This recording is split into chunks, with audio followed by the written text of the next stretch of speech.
The people that are interested in having surgery, what the person really wants to know is, can you deliver? Are you the right person to deliver? And do I like you? And I think if we're very authentic in how we show that, they'll decide whether they jive with your model or not. Hello, and welcome to Beauty and the Biz, where we talk about the business and marketing side of plastic surgery. I'm your host, Catherine Maley, author of Your Aesthetic Practice, What Your Patients Are Saying, as well as consultant to plastic surgeons to get them more patients and more profits. Now, today's special guest is Dr. Erez Dayan. He's a board-certified plastic and reconstructive surgeon, and he completed his training at the Harvard Plastic Surgery program before going on to achieve a fellowship in aesthetic surgery at the Dallas Plastic Surgery Institute, which we know well, we've had some of them on the show, to then build out his own solo practice called Avance Plastic Surgery Institute in Reno, Tahoe, California area, and that happened about 5 years ago. Now, he's published and presented his work on over 150 occasions throughout the world, and he's authored 6 book chapters on special topics in aesthetic and reconstructive surgery. Now, Dr. Dayan is also co-developer of coreaesthetics.com. Now, it's an online resource center that educates aesthetic providers on the most effective and safe techniques and technologies to treat cosmetic patients. So, Dr. Dayan, welcome to Beauty and the Biz. Thank you. Thank you very much for having me, Catherine. Absolutely. So tell me the journey from how everyone likes to know, like, how did you get into private practice? Did you stop and hang out in the hospital for a while? Did you join everyone else and then join another practice and decided that wasn't your thing? How'd you do it? Well, I'll tell you, when I was in training, like many plastic surgeons, especially at the Harvard program, it's very reconstructive surgery heavy, and you don't get that much exposure to private practice. But I was fortunate. I lived in Boston, right a block away from my program director's office, Michael Yaromchuk. And it was in Back Bay, Boston. And on post-call days, I would spend time in his office, which was a private practice. And I just gravitated to that model. I thought, you can avoid a lot of the bureaucracy of hospitals and all that kind of stuff. And I really thought it was a great way to take care of patients, kind of the way I wanted to model my practice. So I had the decision to take a route of reconstructive microsurgery, which I liked, or take an aesthetic surgery route, which was a difficult decision actually at the time. And I ended up doing a fellowship in aesthetic surgery, which really kind of solidified my trajectory into private practice. So what did you think about Dallas? Had you ever been there before?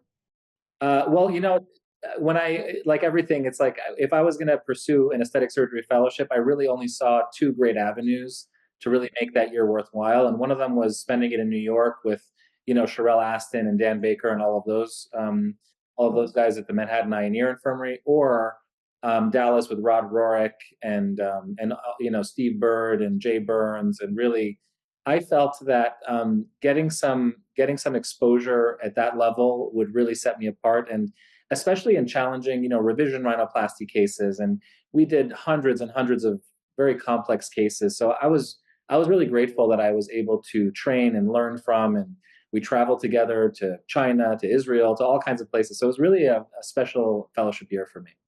And then how did you knew that you wanted to do recon, but also cosmetic, or you wanted to just go cosmetic? Well, my fellowship was done in cosmetic. And when I first opened up my practice, I started taking recon cases as well. I like reconstructive surgery. I think it's fun. And then it became kind of, to be honest, the cosmetic part of the practice built up very quickly.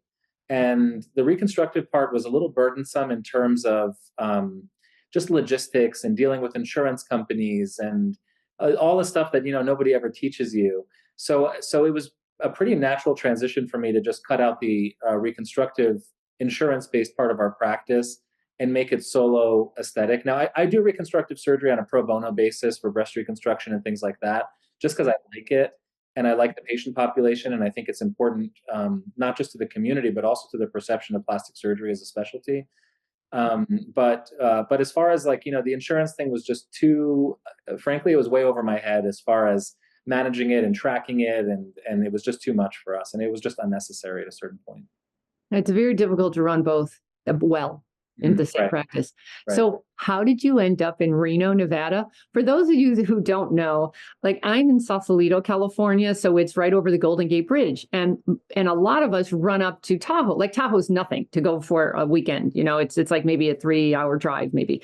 But halfway there, you go to Reno, and there's like not a lot going on in Reno, or there used to not be. But now I think it's growing quite a bit. How in the world did you end up in Reno, Nevada? It's funny, I'm a New Yorker. I grew up in Oh, New York. I went to medical school in New York City. I did my general surgery residency in New York City. I love New York. And, when you grow up in New York, it's kind of a funny thing. You think the whole world centers around New York. You think like there's New York and then there's everywhere else. And my wife and I went to college together. And coincidentally, she was working at Bloomingdale's in New York uh, at the time. And I ended up going to Boston and then Dallas. But when we were really looking at where we wanted to end up, we just didn't think New York was a particularly, personally, I didn't think it was a great place to raise a family. My wife didn't really love the idea of living in New York. And we would visit her family. She grew up in Reno, and we would visit her family in Reno. And there was a lot of buzz here. There was a lot, at that time in particular, a lot of Californians were moving in. Tesla was building a gigafactory here. There was just a lot of excitement about Reno. And I thought to myself, Lake Tahoe's 40 minutes away. Actually, what's interesting about Reno, which a lot of people don't realize, is the encatchment area is huge. Reno's population itself isn't that big per se, but I mean, you're talking about Tahoe, Truckee, Northern California, even Bay Area patients come from the Bay Area to Reno because they have houses in Tahoe and other things. So we actually have quite a nice and busy practice, despite the population people think is a little smaller. okay. And now, when you came to Reno and you're going to do it your own build out, did you rent? Did you buy? Did you build out? How did you set this practice up and describe what square foot and all of that? Sure. So what I did in the beginning, I was kind of a little more risky with what I did. So I was actually fortunate that I was consulting for InMode, which is an aesthetic device company. And I was fortunate because I was doing a lot of training for them. I really got involved in that technology early on. So that kind of helped me fund the practice because I would go train some. I think everybody, when they start a practice, needs some kind of source of revenue that's not the practice, just to kind of keep you afloat. I took out a line of credit just in case, which luckily I ended up not really using, but I had a $400,000 line of credit just in case. And I rented about a 2,500 square foot office. And I rented it for 5 years with 2 5-year options to extend. And I think at the time, that's the other nice thing about a city like Reno is that your expenses are a little more under control. All my friends that have similar sized office in Beverly Hills or New York are paying 3, 4, 5 times more. It's just a little more to bite off. So the office was pretty small, 2,500 square feet. I had 3 exam rooms.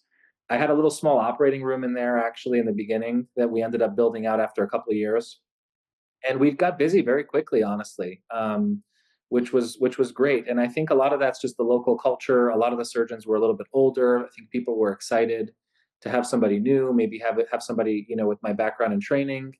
And so after the first 3 to 4 years, I immediately looked into buying a building. And so in 2021, I bought a 7,000 square foot building. And then we spent 2 years doing like a substantial build out, 2 operating rooms, like top down. Everything was, top of the line, brand new kind of thing. And so we've been there for probably the last 8 9 months, and it's been like a dream. I think starting off in a small office was really good. Keeping overhead under control. Like one of my mentors, Dan Baker, his advice is always keep your overhead under control. Don't overhire.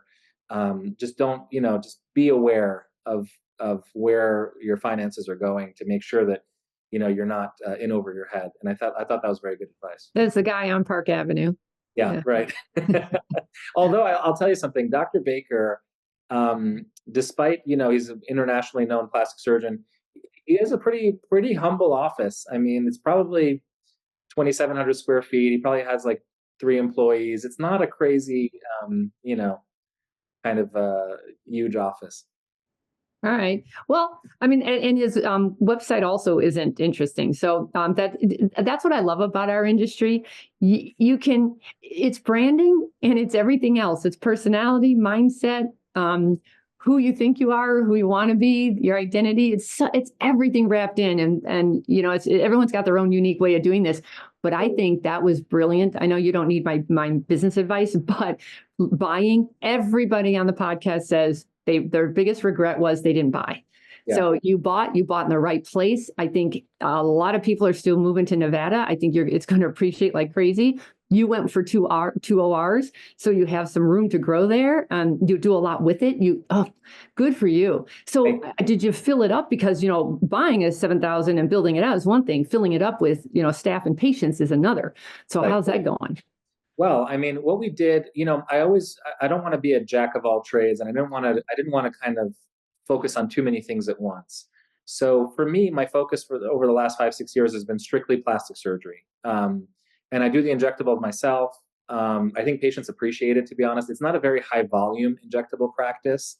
But to me, personally, I just never felt like hiring nurses. I mean, we'll probably get to that point eventually, but right now the office is set up in such a way that we have one hallway with 4 or 5 exam rooms, another hallway that mirrors it with 4 or 5 exam rooms, and then in the middle we have our OR suite. So we're actually creating kind of a wellness slash aesthetics med spa type environment on one side of the office. So we took a lot of time to really find a high level medical esthetician to kind of run lasers and all those devices, and bringing in things like hormone therapy, weight loss, things that may be more on the wellness side. To me, just my personal take on it is like the filler Botox stuff is great, but my personal feeling is it requires high volume, and a lot of times those patients, I feel at least, a lot of times my Botox filler patients are a little more picky than even surgical patients, because they're kind of hoping for a lot with that. And I almost rather focus my energy on surgical patients if I had the choice between the two. So that's kind of our intention is, red light therapy, hormone, weight loss. And we're doing that under a separate brand altogether. Well, what brand is that? The Avant? It's called Emet Wellness, EMET. EMET? Right. Emet is a Hebrew word for like truth. Basically truth in Hebrew. So it's the idea of it is kind of being more of an integrative facility where you're able to have the best in medical weight loss, hormone therapy, kind of more of a comprehensive wellness center. Gotcha. By the way, what does avance mean? Avance is a French word which means to move forward, to advance.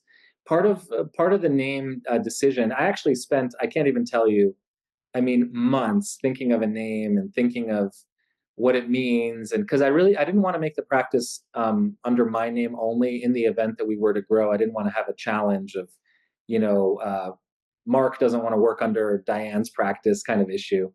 And so Avance, my wife is what we would call a Francophile. She loves all things French. And so the name Avance kind of came up because we wanted to kind of signal that, like, what's the mission of the practice? The mission of the practice is to provide the latest technology, latest techniques, most data-driven treatments under our roof. And a lot of that had to do with some of the technology I was working with at the time. And so we made the name. One thing I'll tell you for the listeners is always trademark your name before you use it, because we ended up a couple of years in. Avance is also a nerve graft made by a company called Axogen, which is a nerve graft company for reconstructive surgery. And I got a phone call one day from an attorney. It was weird. It was like a phone call. Normally you get letters or something if there's an issue. And they basically said, we want you to stop using the name Avance. And I'm like, well, can't really do that because it's everywhere. It's on the building. It's everywhere. And so we worked it out.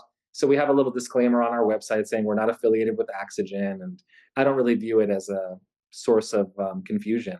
But I think all my friends that started practices, I say, just do the trademark search, trademark it, and get it locked up. That was really lucky it didn't grow into a whole thing. Yeah, because those big companies can really wear you out if they want to. And even so, I mean, even just this little back and forth, anytime you deal with attorneys, which luckily we don't do very much, is better avoided. I stay away from attorneys. I'm a business and marketing consultant, and they don't like any of my ideas, so I don't like them. Yeah. I'm here to grow the practice. They're there to, I don't know what they're there to do, protect you Yeah, from, I guess, money because they don't want to do anything. So tell me about the staff situation. How many people do you have on your payroll and who's doing what? sure. So I have basically two patient coordinators. One of them is kind of like an office manager type person. So what I decided to do is I kind of hire. I try not to overhire. Like I want everybody to kind of be occupied throughout the day. So I have two patient coordinators. One of them functions kind of like an office manager. She used to manage Walmart, so she has a skill set that I think is relevant. I don't always. I prefer, to be honest with you, to avoid hiring people medical. Um, I hired her. She used to train supervisors at Walmart. She's one of the best employees I've ever had. I have a front desk person who actually used to manage Jet Suite X, which is a small kind of private airline in the area. And I picked him up out of Jet Suite X. And then I have two medical assistants. And then I have another person who used to be my patient coordinator who I love, and she decided she wanted to work from home. So I have her doing some part time stuff. So I have basically two, three, four, five or six kind of full time, let's say five full time and one part time. And any staff tips for hiring or motivating? I start everybody on a trial period. Like I don't actually hire anybody. I say we'll try this out for a week or two, see if you like the practice, vice versa, and then go from there because it's hard. I mean, it's hard to staffing, I think, is the hardest part, honestly. Luckily, knock on wood, I feel like we have a good team right now and everybody's kind of, but I've gone through two cycles where some critical people left and it hurts. But, the one thing I've learned is everybody's replaceable, me included. And everybody, sometimes when you think you have the best employee, you may be surprised that the next person turns out to be a lot better for the practice. So, one thing, my father-in-law actually runs casinos. He has like 2,000 plus employees. And one thing, I try to get business advice from him because he's been through it. He's seen it many, many times over. And he told me something interesting. He said, have a little redundancy. Have like one extra employee. Don't run super lean where if somebody leaves, your whole operation is affected. And I think that advice was very good for me because everybody here knows that if any individual person were to leave, I can still function. I'm not hostage to my patient care coordinator or my office manager. So they kind of know that I have enough help that if any individual person goes, sure, it would hurt me, it would mess up my flow, but it's recoverable. I'm not totally dependent on any individual. My recommendation is make sure you get their IP out of their head and onto paper or videos or checklists, because that's what they do. They walk away with all the intellectual property that you need. Like you don't know what your passwords are. You don't know how do they do this? Who do they order this from? And it's those little details that just really conflict with your processes. So just don't let one person know everything. You know. Well, you know what we do actually? We have systems in place that everything is trackable and everything is verifiable. So like our phone systems, everything's recorded. Good. All our passwords are on a drive that's accessible as needed. All the emails that come in and out, I get blind copied on as they come and go. So I'm just kind of I try to keep a close finger on the pulse as much, but you're right, as much as possible. Yeah. Wow. Good for you. And give me a big mistake that you've made that others could learn from, so they don't have to do it. I think this whole idea of bonusing coordinators, I think, is challenging, and a lot of my friends, in Beverly Hills, they do it. I always felt so. There's two mistakes I would say. One of them is reviews are very important to us, and so there was a time, I feel like we take good care of our patients, and many of them are happy. But between them being happy and writing a review, a lot of people who are happy don't always go through that extra step. So what I did one time to try to incentivize our employees to get the reviews is I told them, listen, any review you get, I'm going to give you 20 bucks. And what happened, which was a huge mistake, was patients right after surgery or like an inopportune timing is very important, and you never want people to feel crunched. You know what I mean? Right after surgery, they're leaving the office with bandages. I don't want you chasing that patient for a review. It's not the right time. And so I had to cut that out quickly. not because we got negative feedback. I just didn't feel like it was just, you have to be careful how you motivate people, and you have to kind of think 2 steps ahead. How's that going to play out? That was one mistake. And I think the other one, I used to bonus, I considered bonusing the coordinators based on revenue. And honestly, I stopped that quickly because I don't want that role to be a sales role. Honestly, I don't want to sell anybody on anything. I kind of feel like I have a high consultation fee intentionally so I can spend the appropriate amount of time. I try to give my best shot at the consult fee to educate the patient with a very objective, fair, delivery. I'm not trying to sell you on anything. If you want to get another opinion, be my guest. However you want to approach it's fine. And then I don't want that coordinator to me, the coordinator's role is to educate the patient on payment options, surgical dates, all the logistics. I don't really need them. I don't view them as a person that's there to sell anything. So to me, commissioning them is a little tricky in that regard. And it also kind of marginalizes the rest of the office because then they feel like they're missing out. So what I do is if I feel like everything's going well in the office and our overall revenue's up, which it's been probably 20% year over year per quarter, I'll give everybody an extra paycheck.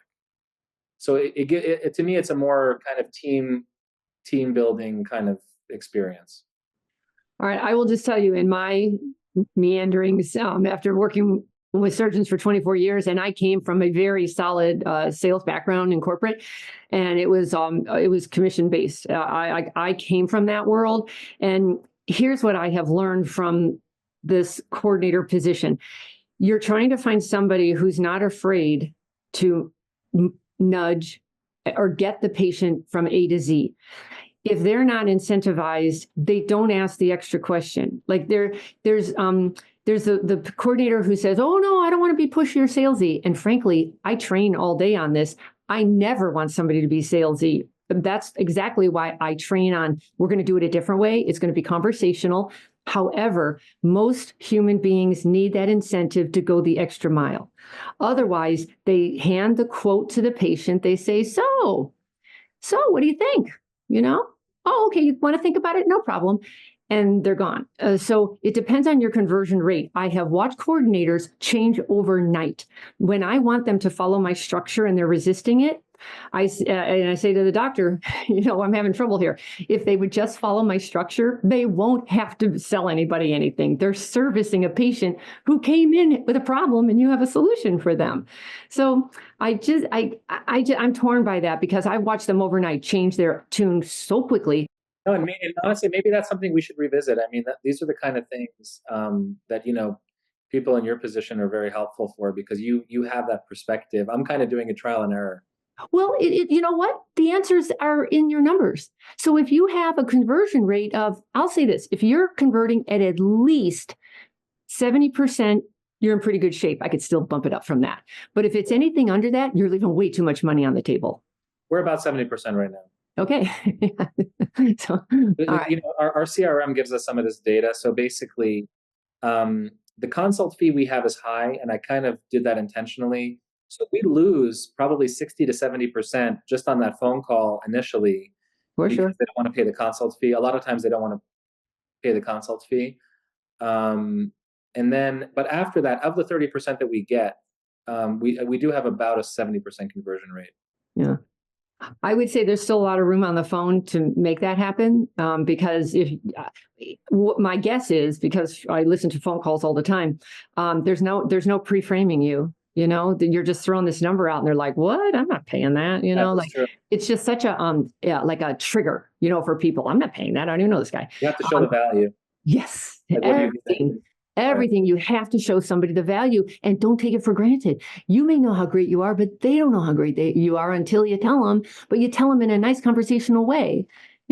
Anyway, this whole industry is psychological. So if I could do it again, instead of getting a business degree, I probably would have gone straight to a psychology degree because it's all human behavior, how we think, and we're not all that different. But when you're working with the public, dear Lord, you have to really understand people, and what drives them, what scares them, what compels them, all that good stuff. So what's been the biggest challenge so far in running your own practice, other than staff? Well, I think, one thing I didn't really appreciate was how kind of cutthroat and competitive competitors can be. Coming from like an academic environment, even coming from Dallas Plastic Surgery Institute, that's a group of 12 plastic surgeons. They get along pretty well, actually, within the group. And Surprisingly. you're insulated to how outside competitors may behave, what they may say, things that are totally like left field, like who said that? They said that. How they may use patients against you or try to manipulate situations. So to me, so when I started, I got busy, luckily, pretty quickly. I think part of that was just because we had good social media presence that other people maybe didn't um, focus on as much, or other, we were just kind of doing things a little different. And I got pretty busy at the surgery center. Now, I didn't realize, which is, kind of maybe naive of me, that the surgery center is owned by some plastic surgeons. And they may Mm. not like the fact that all of a sudden the new guy is operating on the nurses there, or operating on, you know what I mean? And I can understand that, actually. It's not a dig. I actually can totally, if I put myself in that person's position, you feel like, look, I've been in this area for 30, 40 years, whatever it is, and this is my territory. And I kind of, the new guy or the new person is kind of not my friend. And so I think I maybe was a little naive to that initially. And so now it's so interesting. I've actually changed a lot. I used to be like an open book and talk to colleagues, and this is like everything for me now is on a need to know basis. I was like, I don't overshare. Nobody needs to know how busy I am. I just lay low. If there's no advantage, it's just, I just kind of keep it to myself and keep it on and that's part of the reason I built an operating room. It's just, I don't really want competitors and stuff knowing like, oh, he did this many cases, or it's just not really anybody's business. So I'm a little more protective in that sense, I think. Well, they'll call me and say, I share this surgery center with so and so. And how in the world is he that busy? How is that even possible? And so I know you all spend a lot of time looking over your shoulder at others. Right. And I just always thought, just focus on yourself. Yeah, Just stay and to be focused. honest, that's how I feel. I feel if everybody just did their best, and I was like this in med school and residency too. It's like I don't go home and think about anybody else, honestly, because there's enough to think about on our own. But yeah, I kind of felt that early on, and especially in Reno. Reno's a unique environment. People, they went to med school here, they came back, they grew up here, so it's a little different. Like my friends in Los Angeles, they don't care that much. They have 30 plastic surgeons in their building. I mean, they still have issues, but not. It's a little different. Does it feel like a small town? It's interesting, it has a little bit of both. It has like the people that have it's through going through an interesting transition. I'd say probably 30, maybe 35% of our patients are new in the last like 3, 4, 5 years. Like a lot of California people, other areas. But there is a solid cohort that's been here for a good period of time. And being in a small town is good and bad. I think good news spreads bad news spreads fast. There's pluses and minuses to that. I would say. So back to your build out, what's your plan for growing or scaling? Any big plans now or for later? Well, one of my friends from that I trained with, actually, from he lives in San Jose right now, but it's interesting. Like as we get to this 5-year mark, people are kind of reevaluating, like, what am I doing? Where am I at? Where's it going? And so a lot of my friends that work in hospital systems and stuff, they're really considering shifting. And so there's a good possibility, which I think I would like too, because being in private practice, one of the hard parts is it's lonely. You don't have really like I have great colleagues in LA and Miami and Dallas, but they're not here. So like it would be fun to have somebody you can really kind of bounce ideas off of, that kind of thing, I think would be fun. So I think, part of the reason I built 2 operating rooms was for that possibility. And then I think developing up the wellness center is kind of my second, because the thing in plastic surgery is, as you know, we deal with kind of higher ticket items, but it's helpful to have that kind of med spa wellness center running in the background as well. Well, especially if you want to get bought up later. I mean, they want that reliable revenue that they're not going to get from the surgeon. So they're looking at your non-surgical. So it's just how far ahead you want to plan that. And I would say plan sooner than you think, for sure. So if you're interested in it, I would say build it, because you'll probably be, first to market, because I don't think wellness has really taken over Reno, Nevada. You could probably grow a name with that. So let's talk about you're a co-developer of Core Aesthetics. What is that? So, during COVID, one of my colleagues, Kami Parsa, I don't know if you know Kami, he's a plastic surgeon in Beverly Hills.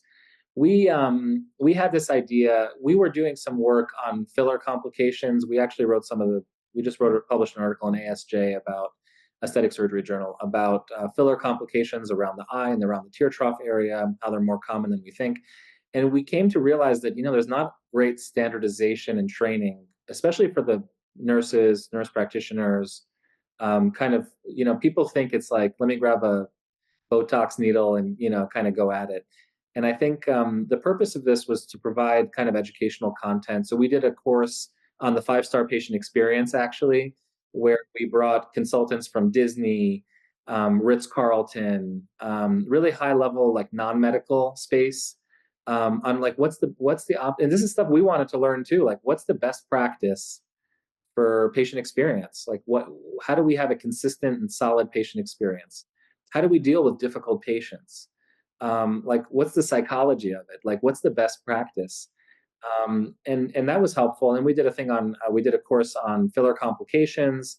We did a course on different devices. So it was kind of a project to educate. And is it like a labor of love, or is it a profit center? What's your vision with it? Well, it's both, actually.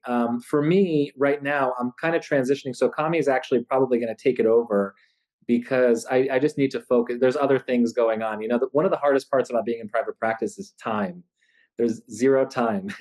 And so, between writing your notes and taking care of the business part of the practice and taking care of employees and patients, it's just time goes by very quickly. And I love it, but it's still very time consuming. So it was actually quite profitable, mainly because we had sponsorship from industry, you know, that made a meaningful difference. But I think for me, I have other things that I'm kind of interested in. I mean, I think there's certain products I want to develop and other things that I will kind of want to do. Gotcha. So let's shift over to marketing, because it's getting more competitive where you are. You're going to enjoy it for right now. You're not in the middle of San Francisco or Chicago or Miami, or Beverly Hills. So you have a little time, but how are you differentiating from the others? I just honestly, I just kind of focus on my own stuff. I mean, I'm aware of what others are doing to some extent, but I'm not like so much dwelling on it in a weird way, if that makes sense. I'm not, to me, I'm not really interested, and maybe this is to a fault. My bar is not what my local community per se is doing. So, all my social media I do myself. And the reason, and trust me, I've tried to hire social media people. I would love to offload that, but it doesn't work for me. Well, at 41,000 followers, I think you're the best guy for the job. Yeah. Well, honestly, more than following, I think it's just like the messaging. It's like, what do you want to show? And the problem is, in our industry, as you know, plastic surgery is very personal. It's personal to me as the surgeon, how the practice is perceived, how patients feel about the practice, what the feedback is. So to me, I'm very particular about, for example, if we're going to show some, I don't really like to show stuff from the operating room. It's just, to me, I feel like, what's the purpose? Like, there are spectators who want to see surgery, but that's not always the people that are interested in having surgery. What the person really wants to know is, can you deliver? Are you the right person to deliver? And do I like you? And I think if we're very authentic in how we show that, um, they'll decide whether they jive with your model or not. So I don't do any of this like dancing on camera. I don't care if it generates views on TikTok or any of that stuff. I had a social media person. She's like, well, if we do this trend and we do this trend, it's like, I don't want to do it. I don't care. It's just not something I want to put out there. So I just try to kind of do my best, deliver the marketing kind of material that I think represents that, and take it from there. And if it resonates with people, then great. How many hours a week do you think you're working on social? I have a funny thing where we have a system now where we take photos of pretty much every appointment. Good. And I'll ask the patient myself. I'll say, listen, I really like your result. I think it's a great result. Do you mind if we share it? And then oftentimes they'll say yes. And then we have them sign a photo consent. And then I have a list of all the people that signed a photo consent, and I have my one of my staff members put the photos together, so it's kind of ready to go. And to be honest, it doesn't take much time for me because now I have apps and templates, and it's not very hard to plug and chug photos, kind of decide on music, and put a thing. It takes me all in all 30 minutes at this point to kind of get it together. So I try to do, if I can, 3 to 5 a week, just results. I mean, for me, and one thing I know I can get better at is like doing this kind of thing, like facing forward, more personality stuff. It's just that's the harder stuff to do. But sometimes the harder stuff is actually the most important. But for me, Always, yeah, always. yeah, always. That's what makes you like a standard of excellence. Those who Right. are willing to do the hard stuff. The extra step, 100%, I agree. But Mm-hmm. for me, it's like I also think it's very important to like show results. Mm-hmm. Um, and not enough. Sometimes there are accounts that just don't, like, they do a lot of the talking, but like where's the actual product? Like what happened? Where's the before and after? And there's a lot of things with before and afters, like how long after. You know what I mean? Is it showing all angles? Like all these other kind of details. Right. There's nothing easy about those photos. I saw on Core Aesthetics, Subio doing the before and after with the lighting, and he made himself look 10 years younger Yeah, just with lighting and angle of his head. And I thought, dear God. it's And very when, hard. yeah. That's the bar. I mean, I can tell you, I look at some people's before and afters. I'm like, oh my god, this is like the lighting is way different. This is way, it's hard because the average person may not catch that. Oh, who would? Yeah, I know better. And I was like, that is amazing. yeah. I don't think I mean, had he not been saying it, I thought he had something done. So Right. crazy. So what would you say then? Because you also have 411 Google reviews. At first, a lot of you say, "Oh yeah, I have 500 reviews," but a lot of them are just. I only care about Google reviews, quite frankly, due to SEO kind of thing, and they just own it for right now. But how in the world did you get 411 reviews? Honest, I just take really good care of the patient. I always focus on the patient first. Like before surgery, I try to reach out to them, see if they have any questions. I see them the day after surgery. I call them the night of surgery usually. We just have a good relationship. And so, frankly, I know this sounds like a little, if I have a problem patient, it's rare, but I really feel like it's not from a lack of effort on my end. Like for me, it comes at a cost because I spend a lot of time. Like I don't do this thing where I'll see a patient a week later and then 6 weeks later, and then I kind of want to know where they're at. Like how are they feeling? And I care. And if there's an issue, I want to deal with it. And I think they see that I care, honestly. And if I ask them to do it, I mean, they just do it. So you have a process because for number one, it's timing, when you're asking for that review. And then number two is, can you make it easy for them to do it? So do you have some kind of a process? Um, Not really. I mean, I'll ask them.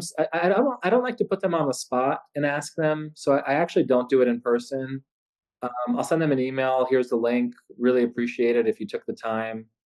Sometimes I'll send a reminder, but I don't push it. Um, and another thing we do, like our CRM will automatically ask for feedback. Good. And actually, what I use that for is not so much to get the positive reviews because not much actually comes out of that. It's more to identify issues that I may not be aware of. I want to get ahead of it. And if there's like for example, somebody wasn't happy with their filler, they don't tell me sometimes. And so if they get an automated like how was your experience text and they say something there, I'm the first one on the phone. I don't go through middle people. I'll call you directly and I'll try to make it as good as I can. Nice. Not my only little criticism, which you're going to hate, 411 Google reviews at 5.0 stars. I struggle with that. To me, that looks inauthentic. Couldn't you just do a 4.9? You know? Well, I mean, it'll happen sooner or later, I'm sure. But we try. I mean, anytime there's a look, I think anybody that tells you they didn't have a challenging case or an Thank issue you. is Yeah. not being Is honest. lying. So, Yeah, yeah. it happens, but I try to work through it honestly as best I can, as best I can. And if that means I refer a patient to a colleague in Miami or LA that I think needs another opinion, like I'll do what I can to make it work. Okay. You know what I meant to ask you because you're still fairly new at this. You're only 5 years out. How did you enter the Reno marketplace? Like you said, social media. Mm. What does that mean? Did you go all out on social? Did you put together a killer website and get into the SEO world? How do you enter this marketplace in today's uber competitive environment? Well, I think Reno is less competitive For than sure. a lot of major cities. So I think that alone, I think if I had to kind of go back and look at it again, honestly, I think you can make it in any environment. I think there's enough demand that if you kind of do good work, it's just a matter of time. But honestly, we didn't even have like a fully functioning. I hired like one of these fancy SEO website companies that charges a ton of money, and it just didn't resonate for me. It was too flashy. I was probably too controlling of it. And then I ended up firing them and hiring another one kind of into right after my first year. So we didn't even have like a fully functional website because I didn't like the copy and I didn't like the photos they used. And in hindsight, it was probably a mistake. I probably should have just something is better than nothing. But I think, I was kind of fortunate. I just kind of put out stuff on social media. I thought that was helpful. And I think, in a smaller community like this, word got around quickly. We had a great grand opening when we first opened our office. There was like a waiting line outside. Um, How did they get there? well, we ran social media ads. That was helpful. We did good giveaways just to attract attention and to get people to come, frankly. Did the mayor of Reno come? Not the mayor, but we had we had some of those officials coming. I don't remember Yeah. exactly who we had, It's but really we had like handy the to, Chamber of Commerce and stuff like right. But that. you Yeah, don't need Oprah or no, whoever's big. You just need somebody in Reno, exactly. Yeah, other so people I know. think I think all that kind of worked up, and I think the practice grew kind of steadily since then. Yeah. Oh, good job of that. So we're going to talk about kind of like mindset right now. So tell us a crazy patient or staff story that you would care to share. Sure, I can give you one of each, actually. Okay. I'll Um, take it. during COVID, we were doing virtual because the office was closed. We were doing virtual consultations, and I had one patient who he didn't want to tell the coordinator what he wanted the consultation for. So I said, "Sure, we'll do it, and they'll tell me. It might be a sensitive area." And he tells me, and I made quite a few mistakes on this consult. I'll tell you what they were. But he gets on the Zoom, and I'm at home, and it's kind of dark over there. The whole thing is kind of weird, and he tells me this whole story about when he was a kid, his parents circumcised him, and he wants his foreskin back, and this was really very, and then this was very traumatic for him, and he needs to get it fixed, and this, and part of the problem with a high consultation fee is you feel like you need to give the person some value. And so I told him, listen, it's COVID right now. I can't see, he didn't show me anything. So I said, why don't we do it in person? That was mistake number one. Because in reality, it's not my territory. But I wanted him to, I didn't want him to feel like, we charged him a consult fee and I shut down the whole, I wanted to give him some of my time and opinion and value. So I had him come into the office, which was very odd. He comes in with a low hat and he comes in with a duffel bag of cash and he says, "Listen, I need you to skin graft me." And then I find out that he was actually cutting himself Oh my God. to kind of with the idea of kind of growing more skin.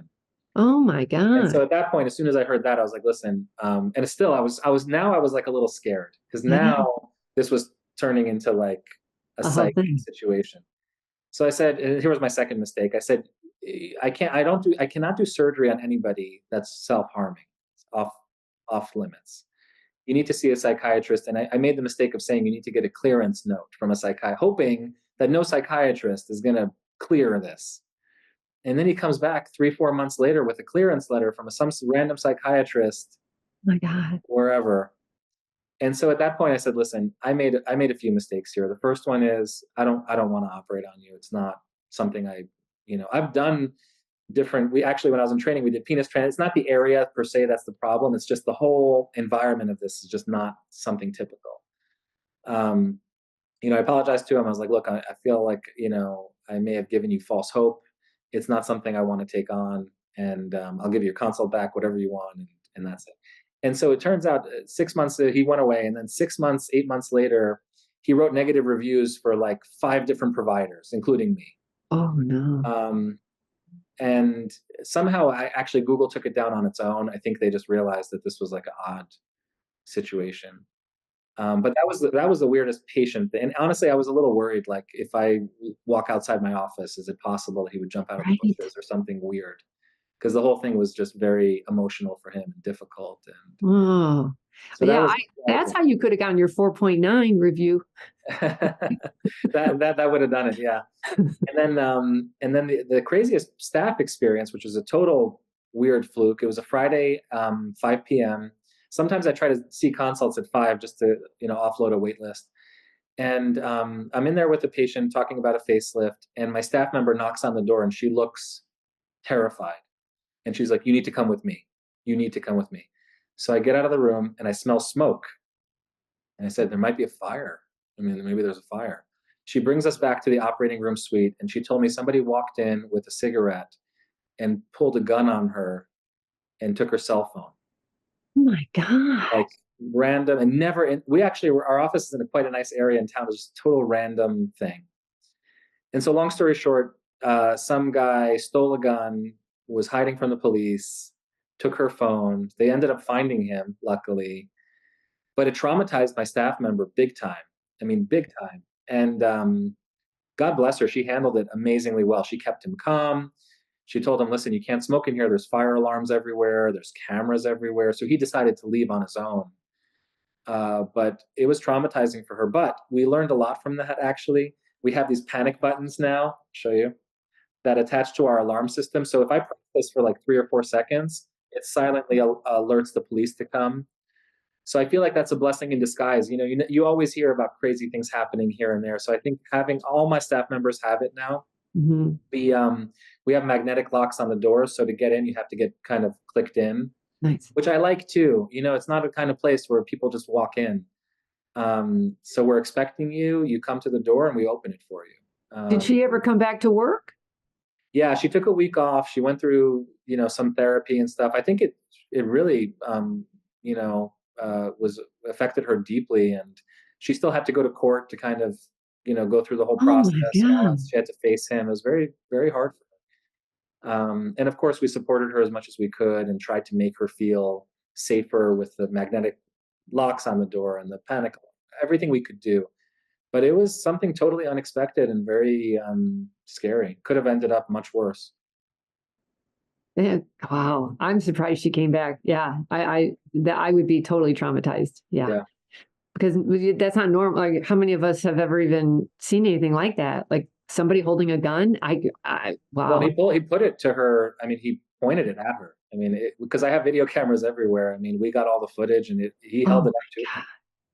That's so He has crazy. 2 young kids. I mean, it's terrible. Yeah. Oh my God. Yeah. Well, okay. And to lighten that up, tell us something that we don't know about you. Most people don't know I have 5 kids. I have 4 boys, and I have a little girl. My Is that oldest, why there are five? We were working on the little girl. honest, my wife is such that, like, she never wanted to know what it was, so I never knew before. But after the fourth boy, I was sure the last one was going to be a boy also. And when I saw it was a girl, I had to do like a double take. There was a good 30-second delay because I wasn't expecting it. Oh my God.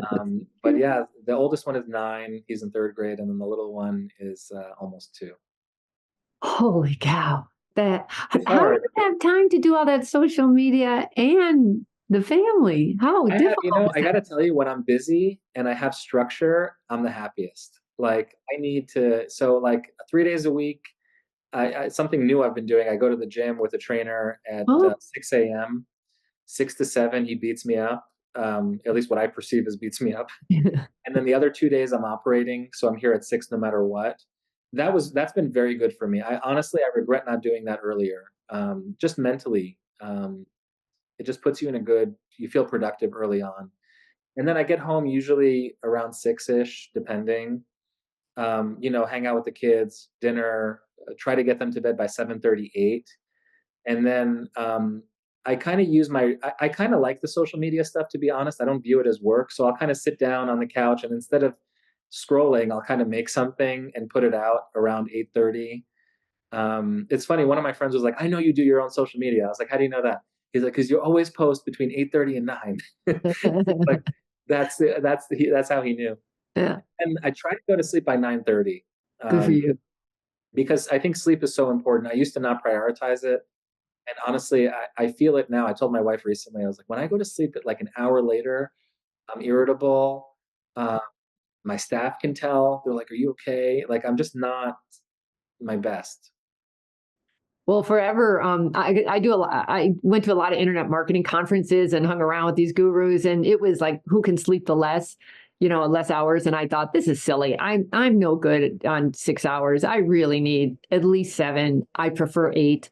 Right? I'm not doing that. And I, like the cold showers. Okay, now I have to take a cold shower, and I'm like, what else do you have to do? So I I do the exercise. cold showers. The cold showers are great, actually. Ugh. It's painful, but it does give you like a dopamine kick that I think is amazing.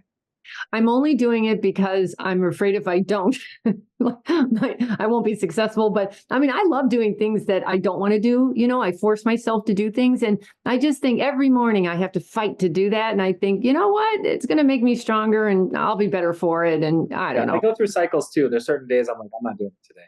Right. But I think I, I feel good when I do it because I feel like I kind of broke a mental barrier.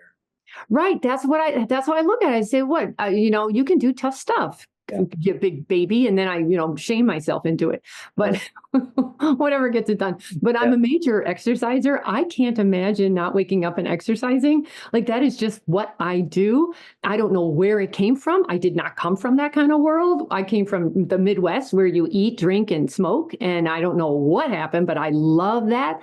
It has been so good for mindset. And I just think, and you surgeons, my God, you have to exercise and stretch because after a while, your back hurts, your neck hurts. It takes a lot of physical strength to be a and surgeon. mentally, I think, being in practice and seeing 20, 30 patients a day is just mentally, you want to be kind of peak performance, and you don't want to be like irritable, and Yeah. because it's not the patient's fault that you're kind of go go go. So I think it's good for the mental. I agree. Yeah. Well, boy, good luck. Good luck with the 5 kids. Holy cow. Yeah, and watch. Some of them are going to want to follow you, or not. Yeah, I don't know. I mean, my feeling about it, people ask me that sometimes. I don't really care if they go into medicine or not, to be honest. I feel like it's one of those things where you just got to do what you like. And, it's funny, we had a medical student today, and she's asking me questions like, well, how much do plastic surgeons make? How much do this make? I'm like, these are asking the wrong questions, Yeah. complete wrong questions, because it doesn't, I know that look, I grew up, my dad was a mechanic, my mom was a teacher. Money's an important thing. Yep. But it actually, to me, it becomes less and less important if you don't enjoy what you're doing. Yep. And that's just the bottom line. You have to like it. Like this job would be very hard if I didn't like what I did, and regardless of what your finances look like. You don't learn that until, frankly, you make some money and then you realize, well, wait, that didn't help. I'm still irritable. Right. Because at a certain point, it's like, what are you going to do? You're going to buy a bigger, a nicer car. It doesn't really matter.